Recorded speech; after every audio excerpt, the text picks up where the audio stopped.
Hi, I'm Tyler Parsons, Senior Advisor at the PBL Pathway. Welcome to the PBLx Talks, our first ever culminating experience for seniors for the class of 2023. We're excited to share with you these student talks in which they reflect and share ideas that they have cultivated over the last 4 years around their ideas and interests. Students had creative choice in how they presented, what to include, and where they recorded. At the conclusion of all of the talks in a room, there will be a Q&A session with a host and presenters available for questions. Thank you for joining us. We hope you enjoy this experience.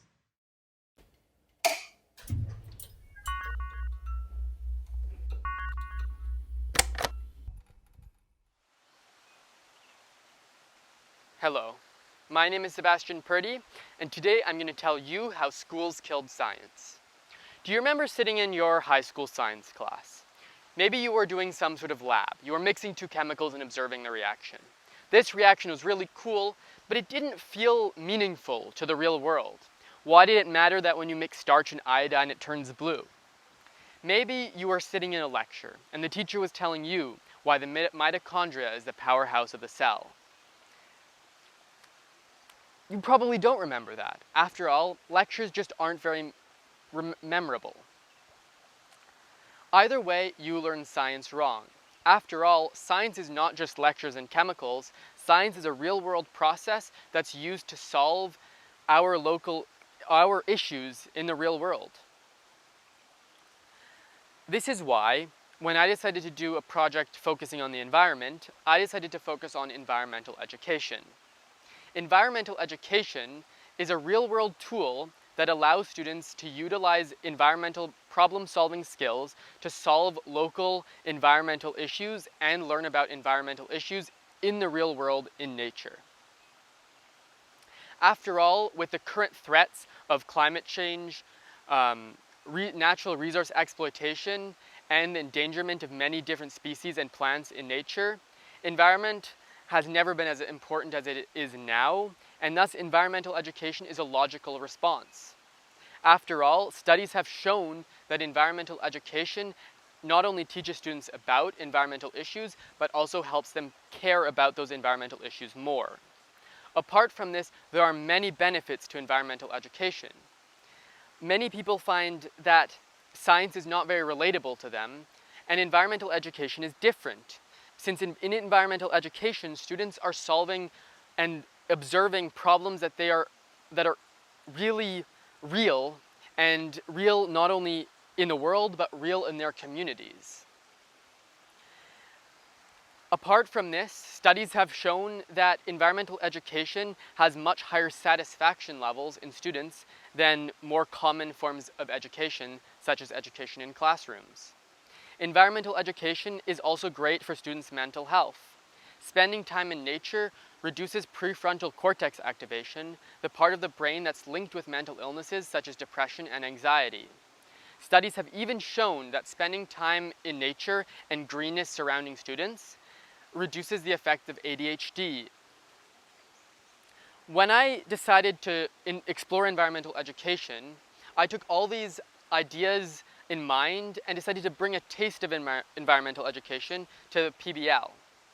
To do this, I led a guided hike for 4th, 9th, and 10th graders here in Temescal Gateway Park on Rivas Canyon Trail. In this experience, students learned environmental education through 3 main processes: a science experiment that was self-guided, a scavenger hunt, and a leave no trace activity. In the science experiment, students were able to take soil samples from native plants and non-native plants and compare the nitrogen levels in the 2 different soils. What they found is that soils from the non-native plants had higher nitrogen concentration. This helps show a recent study done by UCLA that showed that pollution was leading to higher nitrogen levels in the Santa Monica Mountains, and those higher nitrogen levels create an environment where non-native plants thrive and native plants suffer. In the scavenger hunt, students used a field guide to ID different plants around them and log those plants in the iNaturalist app. This served not only to teach students about our local flora, but also help students understand how they could better the world by contributing to a database that real scientists, ecologists, and naturalists use when studying our environment. In the last part, students learned the general timeline of trash and how long it takes for things to decompose. They also learned a little bit about hiker etiquette, right-of-way, and how to be responsible when using the environment. Overall, this hike was really successful. The students felt that they had learned quite a little bit, especially when it came to the local flora. Students also felt that the experience was meaningful and felt that they would recommend this experience to other students. Overall, with all of these benefits of environmental education, it seems ridiculous that it isn't implemented in schools. However, in most schools, environmental education isn't even a part of any sort of science classes. And I strongly believe that this should change. I believe that in classes such as biology, chemistry, physics, environmental science, and even some engineering classes, environmental education should be added to the curriculum to allow students to meaningfully engage with those sciences and learn about the environment. This would lead to students feeling more engaged and would lead students to become the environmental stewards that we need for the future of our environment. Thank you for coming to my talk.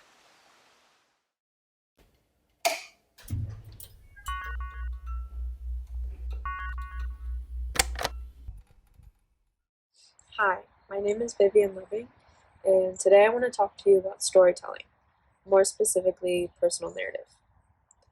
I believe that storytelling is something that is very important to many of us because it is very prevalent in our everyday lives, whether it's movies or social media, art, or even just word of mouth, the conversations that we have with people every single day.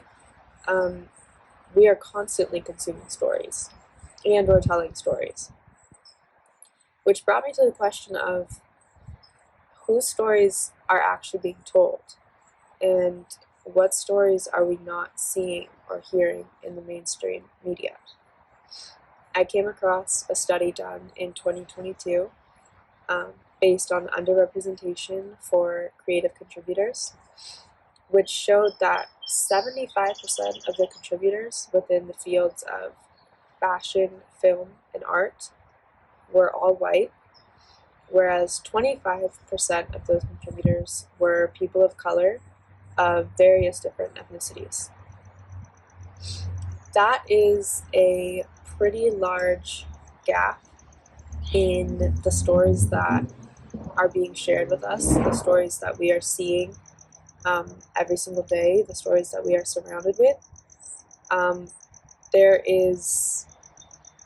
We are hearing from one perspective, and there are a lot of different perspectives that are being left out of that, which brings me to my personal connection with personal narrative, because I have been writing on and off ever since I was little. There have been time periods where I write a lot and time periods where I don't write that much at all. But I find that every time I come back to writing, I come back to the same type of writing, which is sharing and processing my own life experiences, sharing the world from my lens, from my perspective.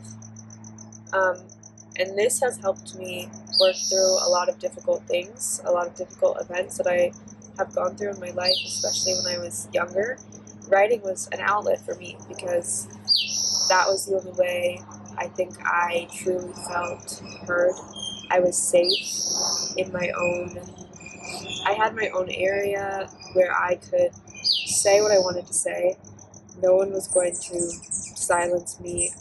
It was all my true feelings, my true experiences.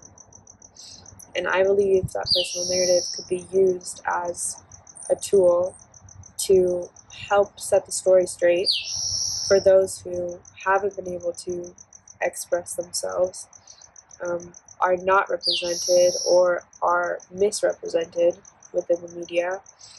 I believe that when a story is told from a primary source, it makes it so much more authentic and real and true than if it is told from a secondary source and it is told wrong and it is misconstrued.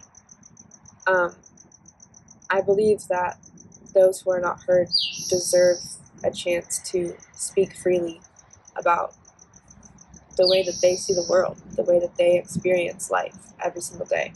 Because the way that people experience life is very different, and it will differ between many different groups of people. So this year for my project, my senior thesis project, I decided to take part in a nationwide project called We Are America, which is a project that people take part in many different schools across the country. And it gives students an opportunity to share their own personal narrative on a story that they feel identifies them and identifies who they are as an American. Because being an American is not one thing or one story or one message. It is a lot of different messages, and it is a lot of different people, and it is a lot of different perspectives. So my school takes part in this project every 9th grade year. 9th grade students will write their personal narrative in Bailey Field's English class. So this year, along with a fellow 12th grade student, we decided to take it upon ourselves to teach the current 9th grade students about this project, introduce them to this project, and help them draft their own personal narratives. We taught lesson plans on things like vivid imagery, theme, setting, all of those things. And the stories that I heard students write about, the stories that they felt were true to them and identified them, were very interesting. They covered a lot of different topics like mental health and race and immigration. And I was glad to take part in something that students felt they were able to freely share. So, all of this to say, I believe that real change and understanding begins with listening. I believe that productive problem solving begins with listening and understanding others. And I believe that if someone is trying to tell you their story, you should let them be heard.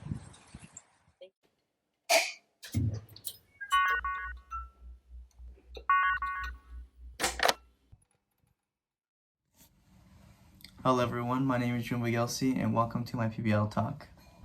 Ever since I've been able to walk, talk, and eat, I've always been obsessed with food, eating, anything like that. So food is a really big part in my life because it's also a big part of my family, both sides of my family. Food is a very cultural piece in my life. I mean, I'm French and Italian, so I eat a lot of food and always good bread, cheese, and meat, and anything like that, and pasta. So food has always been a part of my life, any kind of food. But when I was younger, I used to love eating food a lot. Never was that much interested in cooking it, but cooking came a little later. But eating was definitely a drive with food. Always something that I'm kind of interested in. Here and there, maybe cooking with my family, I did cook a few things. But other than that, I really did not know a lot. Fast forward at least like 10, 12 years, I am now in high school, and it's peak COVID, and I am 10th grade. I'm in 10th grade, and I am at home doing really nothing. I'm on my lunch break, and I'm very bored, and I had nothing to do, so I go to the kitchen, I look in the fridge, and I just tried, because I was super bored, I had nothing to do, so I just tried making something, even if it wasn't very good. I remember I tried making some sort of dish at the top of my head. Wasn't very good, but I was just kind of interested in doing it. So out of nowhere, I just started going to the kitchen, going to the fridge, and just trying to make things, even if they weren't actual proper dishes. And once I started doing it more and more often, I started actually reading some recipe books, like the ones I have here. And once I started reading recipe books, I got super, super interested, and I started understanding how certain ingredients or certain dishes work well together, or how to cut certain things in certain ways, and how certain things are grown. And after that, I started watching a bunch of movies and TV shows. And there's this one TV show called Chef's Table, and I got super interested, and it opened a new world of cooking for me when I started rewatching this show. It was a show based off some of the best chefs in the world and just some really good cooks in the world. And each episode was per person, and they explain like the life and everything they gone through that got them to where they are now with cooking. And a lot of the episodes were based off these chefs who are in Michelin star restaurants, and they do something called molecular gastronomy, which is a very scientific and artsy way of cooking. And it got me really super interested with everything. I opened like I said, opened a new world of cooking that was very different than what I was used to. And so after watching all the shows and reading the recipes, I started making certain things at home that actually were dishes, and I was starting to get a little bit better. And so I started also practicing my knife skills, trying to understand how to cut certain things, certain ways, certain techniques, and everything like that, as I'm doing right now. I'm cooking dinner for my family. But so through all of that, I started getting super, super interested. And I did this for about 2 years. Cooking things at home, and then I started getting more interested in thinking about doing it outside of home. And so what I had done is after that 10th grade year, when everybody came back to PBL, I had thought of an idea to make food for everybody in my class. And so I made crepes for everybody in my class, and I remember waking up on that last day of school at about 5 a.m. with my dad, and we had cooked out 40 crepes. I put them all in a big, big plate, brought them to school. Everybody got one or two. Everybody enjoyed it, even if it was, to me, a very mediocre dish. Everybody enjoyed it, and that was my favorite part. Just being able to cook food for other people, and then really enjoying it and eating it. And so that kind of got me even more inspired.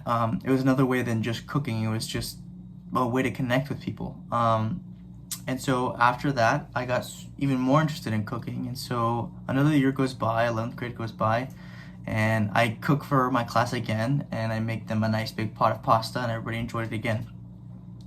And so when 12th grade came around, I had to decide a few things to do with my future, because at the end of that year, or this year I could say, I would be graduating. And I'm personally not a very academic person, so I wasn't going to be applying to any colleges, but I decided possibly to join and maybe apply for a culinary school, because it could totally teach me many, many things I don't know right now, and it could teach me a lot, and I could really just have a good time there for a few years. So we started looking with my parents, and I found a place that I really liked, and I applied for it. It was about a month and a half or 2 month process, which I had recently applied for back in December. And actually around that same amount of time, I was able to somehow stumble upon an internship in a Michelin star restaurant here in Santa Monica called Citron. As you can see here, I written over my apron. And so with this opportunity, I started going to this restaurant 2 to 3 days a week. And I started working there, helping everybody out. I remember in the beginning, it was a lot of hardships. It was very hard. I didn't really understand anything that was happening. But over time, now that I've gone for a while, I've gotten much, much better, and I've learned a lot of new things, and everybody in there is very, very helpful most of the time. And so here I am now, May 15th, I think. I am Currently, so I got my response back from the culinary school, and I unfortunately did not get in, which I'm a bit bummed about, but that means I have some other next steps I need to work towards. I have a few other options. I possibly could be going to France again, or I might stay here next year, but I'm still trying to figure that out. But I think a few takeaways that I have from my journey so far are all the ups and downs and everything that had failed, and tried to re-succeed to really kind of accomplish what I was trying to do with cooking when I was learning. I think also cooking and finding all the different ways of cooking, it kind of refined my interest in a specific way, other than just being one specific thing. And also just overall through the years that I started cooking, I think I also improved my skills, and it just kind of made me, the more and more I learned, the more different things I was open to, I was very interested. And so I think when cooking, I think anybody else who might be starting to get interested, I think you guys should always try to find your own type of interest and try not to copy anybody else. Really find your own thing that really connects you to food. But yeah, everybody, thank you for coming, and I shall see you.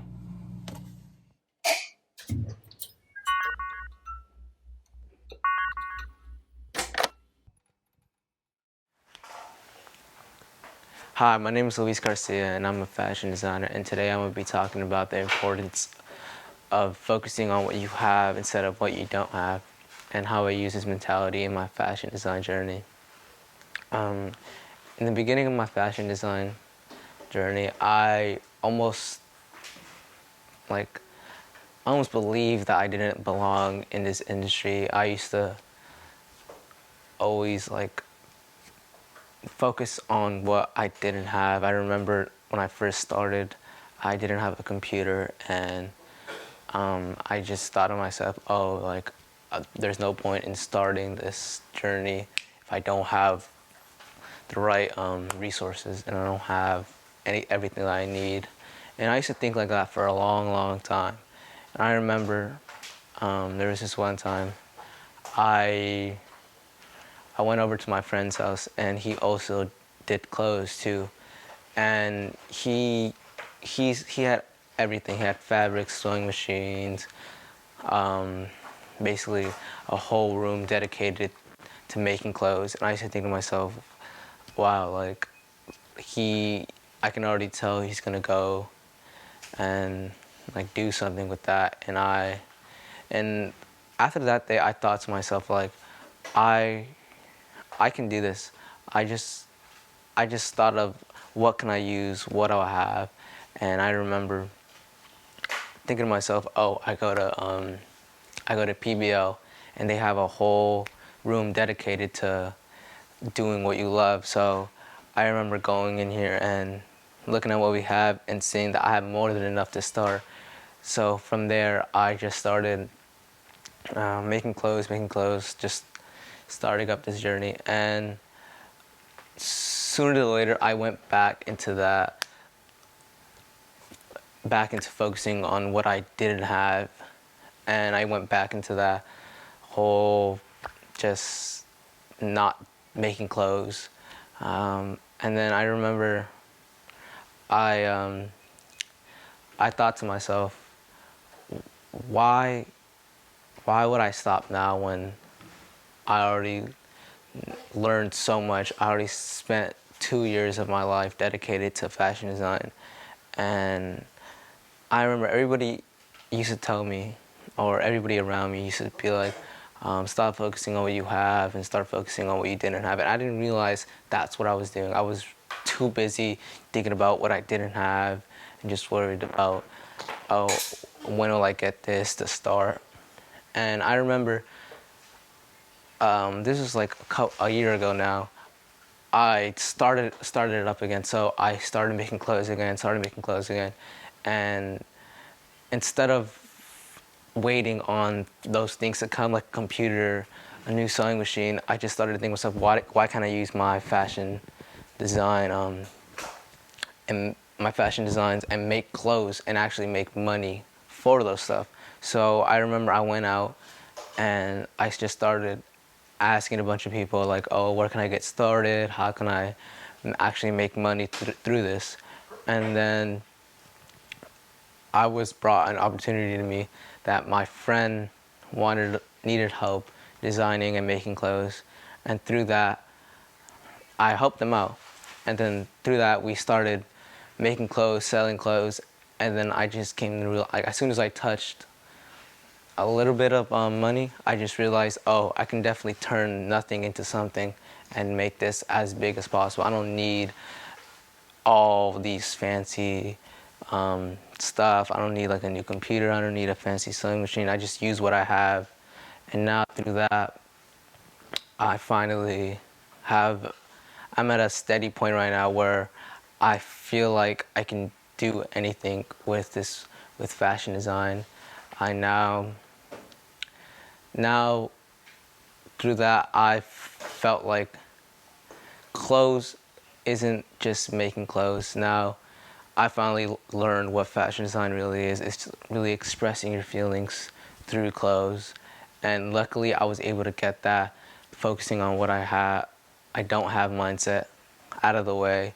And now I'm really taking this fashion design to heart, and clothes like this isn't just clothes. I'm not just making clothes just to make money. It's now just I'm making clothes to express what I'm feeling in my current self, and that's what I plan on doing in the future. I plan on making clothes that basically describe how I'm feeling in my current state. And now I plan on starting a collective of different fashion designers, those who feel like they don't have the resources or they don't have the connections in the industry. And I feel like if I see their potential, I can just help them out and help them start out, give them some space, give them some materials, everything they need to start. So I don't want any fashion designer to feel like they can't do it just because they don't have the right resources or they don't have the right computer. So in conclusion, it's not about what you have, it's mainly about what you can use and how your mindset is, and how if you want to do something, then go do it instead of just focusing on what you don't have.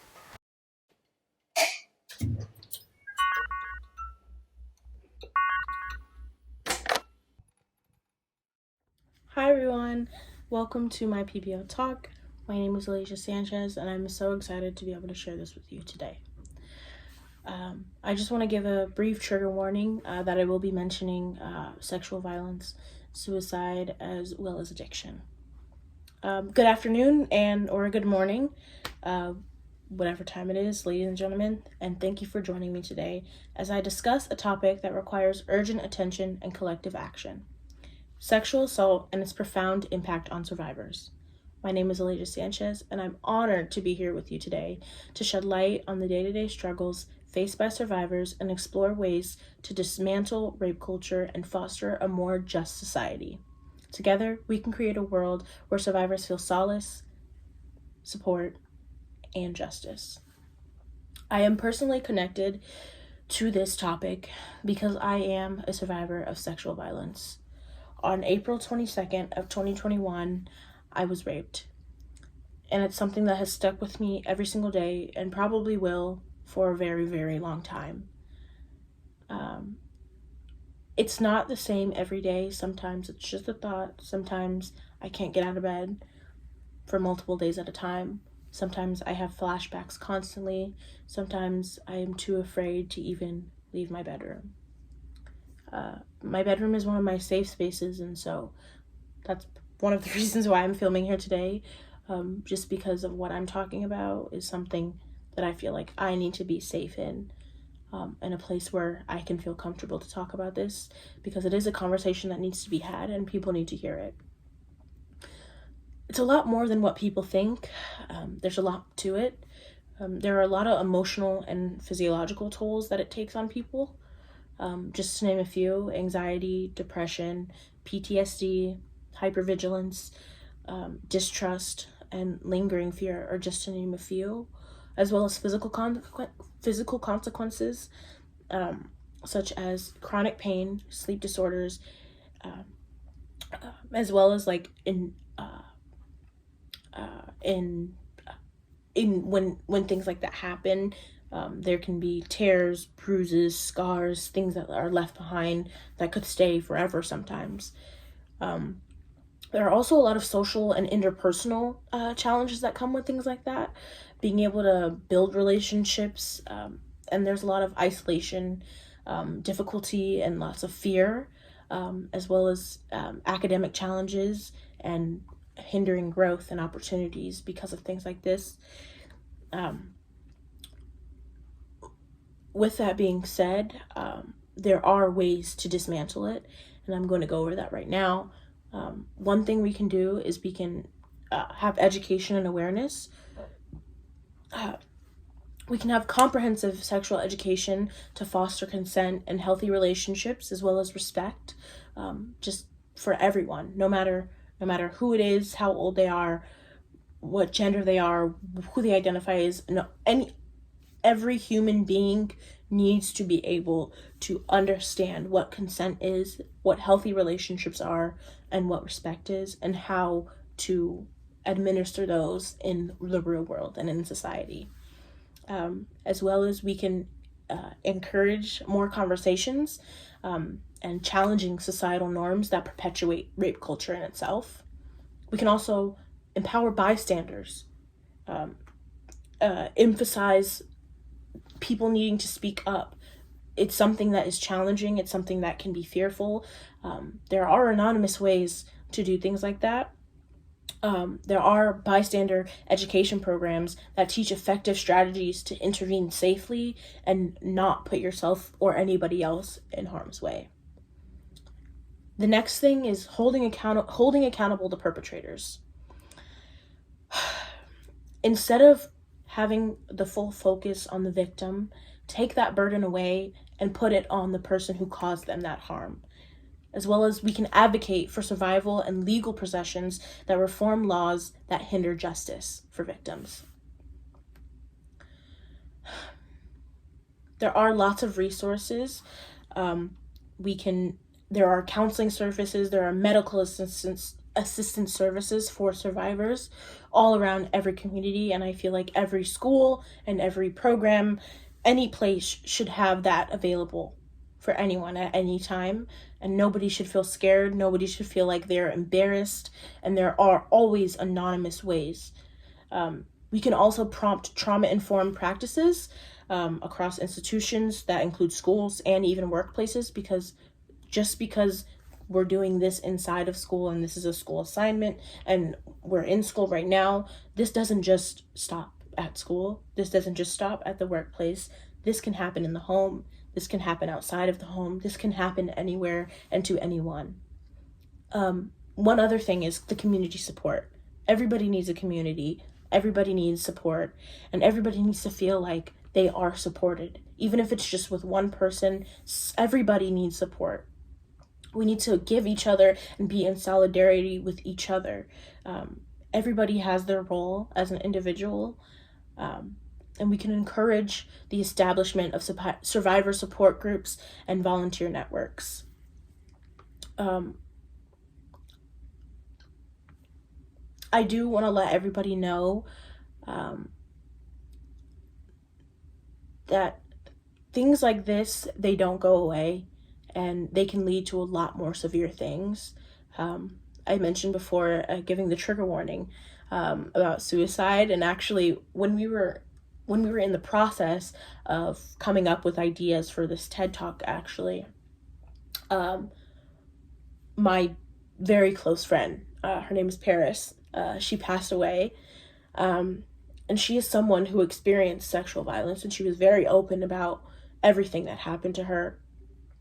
And we had met each other in a residential facility where she had experienced certain things I had experienced, and it's not my business to tell, but eventually later on she did gain an addiction to different opioids because of the sexual violence that occurred, as well as other things, and she introduced herself a while ago to self-harm when she was still alive. But she did end up losing her life to an accidental fentanyl overdose. And those are one of many examples. It wasn't just that sexual violence that caused that, but it was a big portion of it, and it caused a lot of harm to a lot of people in her family, and especially me, because she was my really close friend. I didn't really know how to dedicate something to her, but if I do at all, if one thing it just sticks with anyone, I just want you to imagine yourself or someone you know experiencing something like that and having to live every single day in fear or not in fear, because everybody's different. But those are the outcomes that can happen. And unfortunately, I lost my friend, but I also gained the strength to be able to encourage people to spread awareness about this topic, because it's something that affects every aspect of everybody's life when things are like this are involved. If one thing comes to another, the one thing I want everybody to remember who's watching this is to have the conversation. Talk to your kids about consent. Ask those questions. Don't be afraid to ask, because sometimes people are just waiting for you to ask. And I do want to be very appreciative of everyone for being able to listen and to be able to sit here while I struggle to articulate. This is a harder assignment for me to fulfill, just recent events, but I'm dedicated to it, and I'm dedicated to finding ways for less people to have to experience this pain, because I would never wish it on anyone. But we need justice, and it starts small. It doesn't take just one day. It's never just gonna happen in one day, and I understand that, and I know that, and I want everybody else here to know that and understand that. But I do want everyone to have it in the back of their mind, and I do want anyone or everyone to speak up if they know that something like this is happening, and to take that with them, and to remember that it could happen to anyone. Thank you.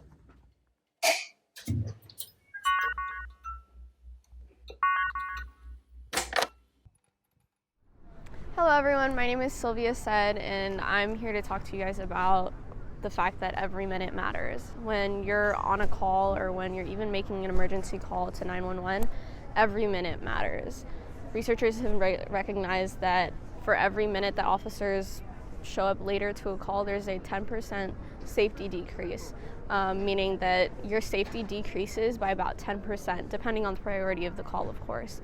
As somebody who's been a part of the Explorer program for the Santa Monica Police Department for about 4 years now, I can say that I have very safely experienced many instances where the time that we arrive on a call makes a very, very big difference in terms of safety and how we go about things and how the situation escalates.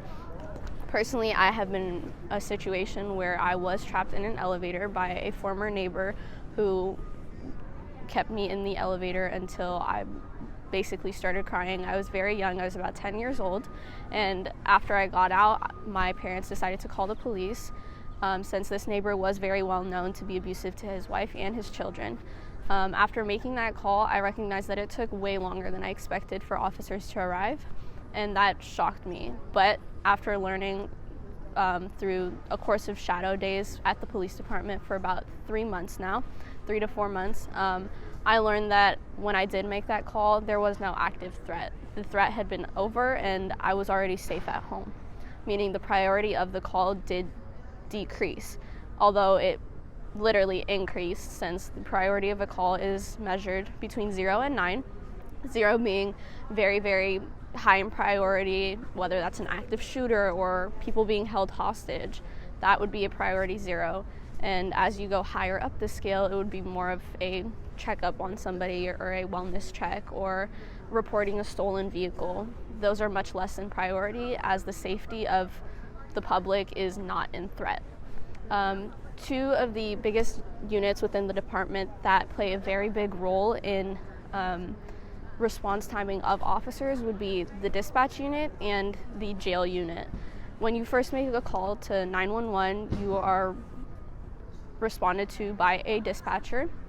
These dispatchers are responding to 911 and fire calls in the city of Santa Monica. Although many cities do have them separate, in Santa Monica they are together, so these dispatchers are ongoing from call to call. It takes about 2 to 3 minutes for a dispatcher to complete one call and move on to the next, depending on how cooperative the caller is and how able they are to speak. After looking at some of the data, it took about 3 minutes and 40 seconds for a dispatcher to finish one call to the next, from the time the call was made to the time it was dispatched out to the screen for officers to see. Once an officer sees that, they are now able to determine whether that call is made within their beat. A beat is, our city of Santa Monica is split up into 4 beats, meaning that when you make a call, it will designate to a certain beat depending on your address, which means that certain officers are responsible for certain calls within a certain zip code or area code. That call, after being made through dispatch and dispatched out, then officers are responsible for taking that call. Now, when an officer is already on a call and they receive more within a certain beat, but they're too busy or they're just not available because one call is taking longer than expected, many officers will oftentimes bounce around between beats if they can. Also, when a call is higher in priority, officers will oftentimes leave their beats and prioritize those calls in order to get as much help as they need for that call with the threat. Now, after an officer, let's say, has made an arrest or needs to take somebody into custody for however long they need to, they then go into the jail unit. According to jailer Amanda Diaz, she had stated that the whole purpose of the jail and their biggest goal is to get the officers in and out of the jail as soon as possible in order to go back on the field and continue to respond to emergency calls. Once an officer brings in a suspect, they are responsible for the initial search of the suspect, which usually takes about 2 minutes, depending on whether the suspect is compliant and whether they're responding all the questions regarding their date of birth, name, and where they're from. Once the initial search is completed, there's then a secondary search completed by one of the jailers. As soon as both of those steps are done, those are usually the sign for the officer to be able to leave the jail, and now that person is in the custody of Santa Monica Police, and they are now responsible for what they do with him, whether him or her, and whether or not they will be transported to LA County Jail. After that, an officer can then go back on the field and continue to respond to calls. In order to help dispatchers, one thing we can do is say your biggest points when you are calling 911. Recognize that those dispatchers need to get back to other calls that may be higher in priority. And most important things to say is your address, your name, and whether it's an active threat or not. And after that, it's very little details that the dispatcher will ask for you, depending on whether or not they need to get to more calls and if they have that time. That would be the biggest thing in order to help dispatchers. For jailers, although there isn't very much that the public can do in order to help jailers, one thing the public can do in order to get officers back out on the field and continue to make calls is if you hear sirens or an ambulance, pull over to the right. One thing an officer had stated that many people do is they tend to just stop where they are. Pulling over to the right could be the most helpful thing, and it could take off seconds from their response timing. Another thing is that if you own a business or a house, make sure that your address is very visible to officers and the public. That way, in the case of an emergency, if somebody were to come by and struggle to find your address, it adds so much more time to the response timing, and it adds within 30 seconds to 60 seconds, which can be very dangerous. Thank you.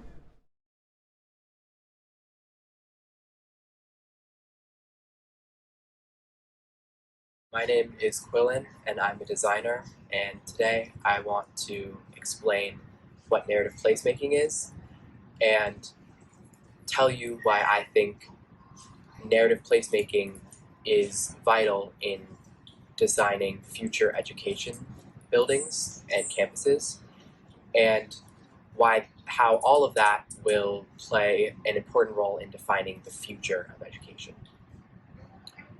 Narrative placemaking is telling a story through space. It is a combination of narrative and place making. So,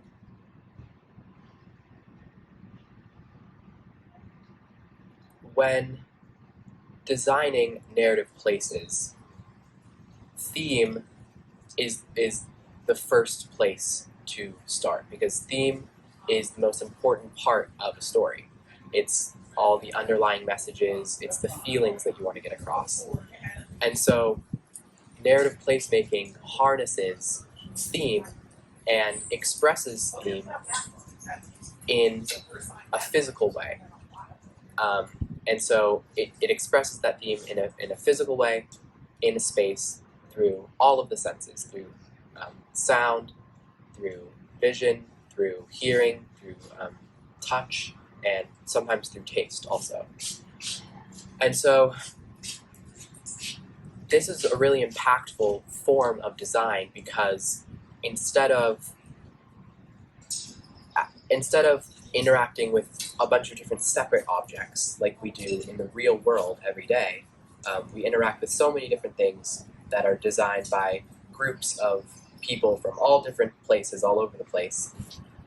Instead of having all those ideas all over the place, it's all wrapped up into one theme, and theme leads into design of the physical space. And so it creates space that is intuitive to be in, and it creates space that, instead of your brain having to come up with all of the different connections between everything, a narrative space, all of that work has already been done for you, and so your brain isn't wasting energy trying to come up with those connections, because theme has been built into the design of that space. And the reason why this humans respond to those things, to this idea so well, is because the way that we experience things at our core is through space and is through story. Storytelling is how we tell our history, and space, we define and we explain things spatially. It's really the way that it's the way that we break down big concepts and understand the world around us. And this theme really helps to organize the experience of a person that is in that space, because there are so many different factors when you are designing a space. And so theme helps to guide the decision-making process through all of that. So, for example, there was a study conducted in schools in the UK where around 3,000 students were in this study, and they were looking at how different variables like lighting, how space is used, materials, air quality, how all of those things come together and affect the student experience. And they found that holistically, all together combined, schools that had the optimal levels of all of those different factors had increased student performance by 16%, which is a pretty large margin. And so that shows that all of this isn't just a theory. There is a way to design things so that space feels intuitive and space feels centered around humans. It's not just an idea, it's real fact. And I believe that the really important parts of all of this lie in identity and lie in creating a sense of belonging. Because as a student, I talk with kids and I talk with my peers, and I understand why. I understand the struggle that is born out of feeling not motivated and not feeling inspired, dreading going to school every day. And that, I think, can be flipped completely, and if we just change the way that we think about how campuses and classrooms should be designed. The impact of narrative placemaking goes far beyond just schools, but I think that, in my experience, if we harness that power to design new buildings, not only are just new buildings and might be innovative and technologically, but spaces that are really centered around humans, where the theme of that space is that students come first, that students matter, and that students are the center of the learning process. I think that all of that together, if we approach design in that way, through narrative, it will result in an education system changed, a changed education system that is better at supporting our students' ambitions and that prepares students for the real world. Thank you for listening.